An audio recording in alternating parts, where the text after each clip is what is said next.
Summer is over, so here's how I prepare the garden for winter.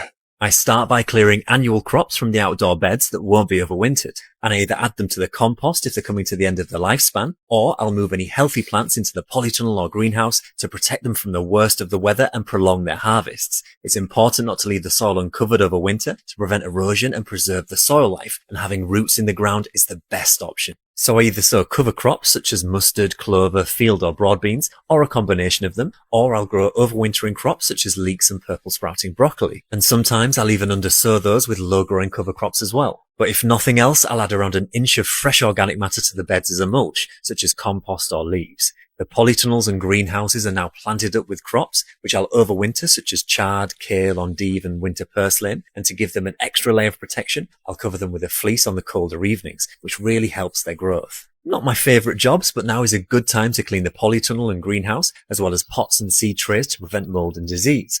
I also like to take the time to summarise the growing season and plan for the next. What grew well, what didn't, favourite varieties, pest issues, and how I'll overcome them next year. And lastly, I try to recognise and appreciate the little wins throughout the year, because gardening and growing your own food is not easy. There's always challenges to overcome, but it's such a privilege to steward the land. And I'd love to hear about some of your little wins from the garden this season, so let's celebrate them in the comments below.